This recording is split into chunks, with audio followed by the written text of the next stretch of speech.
In 1974, a snack wasn't something you unwrapped. It was something your grandmother made with her hands. Picture her kitchen, green countertops, linoleum curling up at the corners. Open the fridge on a summer afternoon, and there's an icebox cake slowly softening for after dinner. The oven? It ran almost round the clock. The recipes lived on stained index cards, passed down quietly from mothers to daughters, until they weren't. One by one, they slipped off the fridge door, out of the rotation, out of memory, not because we stopped loving them, but because we simply forgot. Here's the strange part. You've probably forgotten half of these too, but the second I name them, they'll come right back. Some you haven't tasted in 50 years. Others never disappeared at all. They were quietly rebranded, boxed up, and sold back to you with a cartoon mascot and a higher price tag. These are the forgotten homemade snacks of the 1970s, the ones that vanished. Let's count down. 15. Marshmallow toast. It's so easy to make. Press a handful of marshmallows on a slice of bread and toast, add a little butter underneath. But how did Grandma toast in 1970? Before most families owned air fryers and microwaves, there were broilers. She'd slide the bread under the broiler and let it toast for about a minute or two until it was golden. Once it's done, she would sometimes sprinkle some cinnamon to make it a little extra, or drizzle some honey on top of it to make it a little extra. While you're still salivating, let's dive straight into your grandma's candy dish. 14. Divinity candy.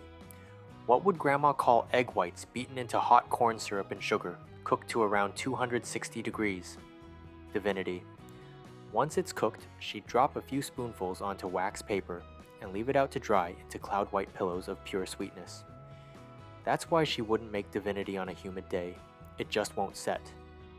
Humidity pulls the moisture back in before it can set properly. Divinity is a true American classic. The popular story is that it was named apparently because the first person who had a taste could only comment, "That's divine." While divinity relied on humidity, this next snack required patience. 13. Rice pudding. Grandma never made this delightful pudding in a rush. Just 5 simple ingredients: rice, whole milk, sugar, a cinnamon stick, and most importantly, time. She'd leave it on the burner while doing the dishes or watching the news. Meanwhile, the rice would drink in the milk and thicken into warm, creamy paste. Even if it took the entire afternoon, it was always worth it. In today's world, it has been packaged and arranged on shelves. Same recipe, different price tag. This recipe has existed for centuries. In the 1970s, it was comfort food. It was made from almost nothing, costing almost nothing. Yet, Grandma made it taste so good, just like what she did with stale bread. 12. Bread pudding. Once bread sat in the kitchen for a couple of days, stale, dry, but not moldy, Grandma never threw it away. She tore it into chunky bits and soaked it in a blend of milk, eggs, sugar, cinnamon, and vanilla. She didn't stop there. She baked it until it turned golden brown. And voila, bread pudding. How did she even come up with this?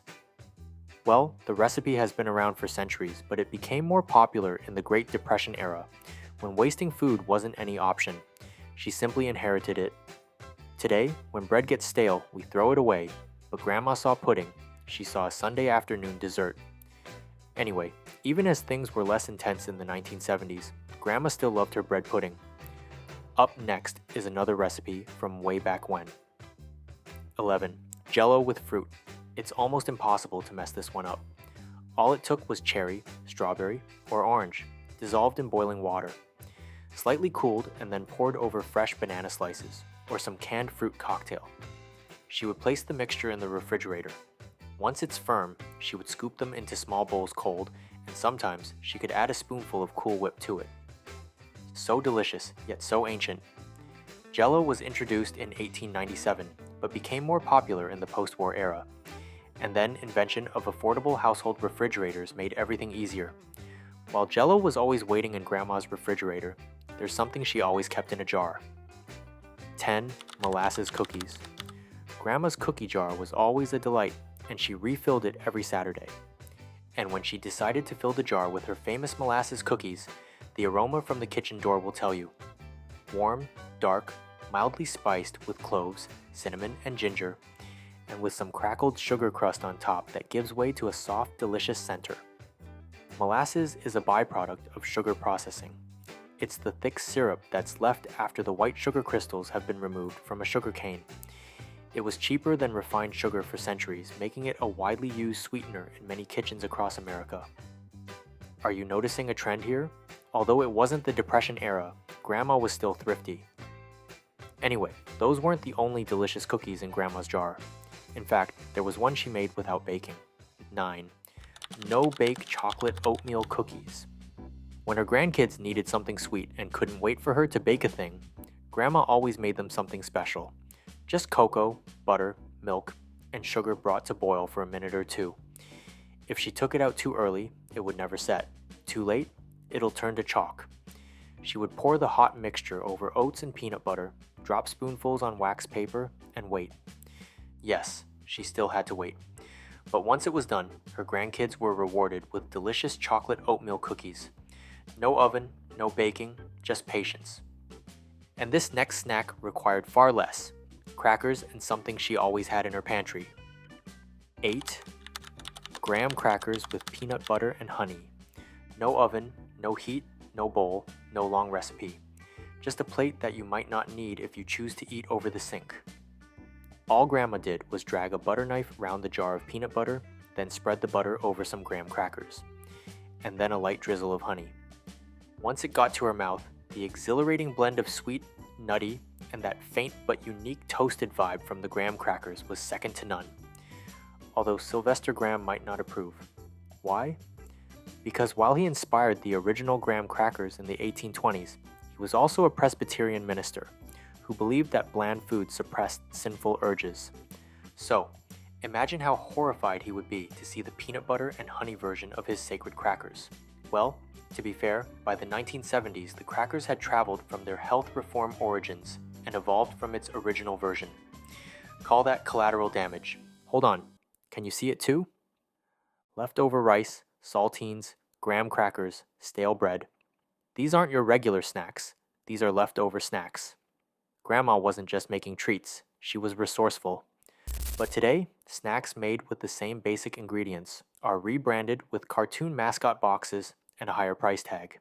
Did we really choose convenience, or were we trained to forget how to be creative? Anyway, grahams weren't Grandma's only cracker recipe. She had something much simpler. 7. Saltine crackers with butter. It's 4 o'clock on a Wednesday in 1976, and Grandma is at the kitchen counter. She pulls a saltine from the sleeve and presses a cold pat of butter across it until the edges soften. What are you waiting for? That's the snack. So simple, so ordinary, but it's a whole snack. Saltines showed up in the 1870s, a plain soda-leavened cracker so neutral that people later reached for them to settle an upset stomach. You're probably wondering why most people don't make this anymore. The ingredients aren't hard to find. It's just that most people don't remember. All forgotten, even the loudest of them all. 6. Homemade buttered popcorn. Popcorn is a noisy snack. Not just because of the loud pop, but even the smell announces itself. Hot oil and corn in a covered pot on the stove. Shake continuously so nothing pours. Once it's all popped, she would pour it into a large bowl and add in some melted butter or some sugar, salt, or honey while it's still hot. We still eat popcorn, but since microwave popcorn entered the market, most families no longer enjoy shaking pot. But in the 1970s, plain buttered popcorn was the real deal, and sometimes Grandma took it a step further without looking back. 5. Homemade caramel corn. If buttered popcorn had a more ambitious cousin, it would be caramel popcorn. Once Grandma cooks butter, corn syrup, brown sugar, a little baking soda, until it turns to a glossy, deep amber mix. She'll pour it over some freshly popped corn and mix until each one is evenly coated. Then she'll spread it on a baking sheet to dry and harden. The baking soda is the star of the show. The tiny bubbles it added made the coat lighter. She can walk into any supermarket and buy the packaged version, but nothing beats the homemade version. Now this next one is still made from corn and oil, but it comes with an unexpected twist. 4. Popcorn balls. Same ingredients, but with a totally different experience. After the hot caramel mixture is poured over the popped corn, before it cools, in the moment just between, she does something different. She shapes it. She presses and rolls the sticky mass with her buttered hands into fist-sized balls very quickly before it dries. Whether it was Halloween, a school fair, a church fundraiser, or any other special occasion, those balls were always wrapped in wax paper and stacked in a bowl near the entrance. Wait a minute, buttered popcorn, caramel popcorn, and now popcorn balls. It's still corn, same ingredient, but creatively transformed with heat and butter into 3 different snacks. She could have continued with plain popcorn, but no, she kept exploring other flavors. If it was only corn that was affordable and available at the moment, she got creative with it. Do we still have that today? Do we still have 3. Peanut butter balls. Growing up in the 1970s, there was always a tin somewhere. Don't look too far. It could be on top of the fridge or behind the shelves. As long as it was out of the reach of children, it was safe. But what was inside? Just a mix of softened butter, powdered sugar, peanut butter, and a splash of vanilla rolled into marble-sized balls, sometimes dipped in melted chocolate and left to refrigerate until firm. No baking, no complicated equipment, just clean hands, a stainless bowl, and self-discipline to avoid emptying the bowl before it gets to the refrigerator. By World War II, peanut butter was already an American staple, so when meat rationing made protein scarce, it was an affordable and reliable source of protein. Another food born in the sick room is next on this list. 2. Milk toast. Ever heard of it? She toasts some white bread until it's firm, spreads a generous amount of butter on it, and drops it in a bowl of hot sweetened or salted milk. That's when the magic happens. The bottom of the toast softens, absorbing the milk while the top remains crisp. The best part is that it's super easy to digest and also easy to make. Even though milk toast dates back centuries in American and European kitchens as a food for the vulnerable, it was already fading by the 1970s. One generation called it comfort food, and another generation found it strange. It's more obvious now that these snacks weren't forgotten because they tasted bad. Maybe they just weren't properly handed to the next generation. Most people know this next one, but they probably haven't thought about it in the last 50 years. 1. Cinnamon sugar toast.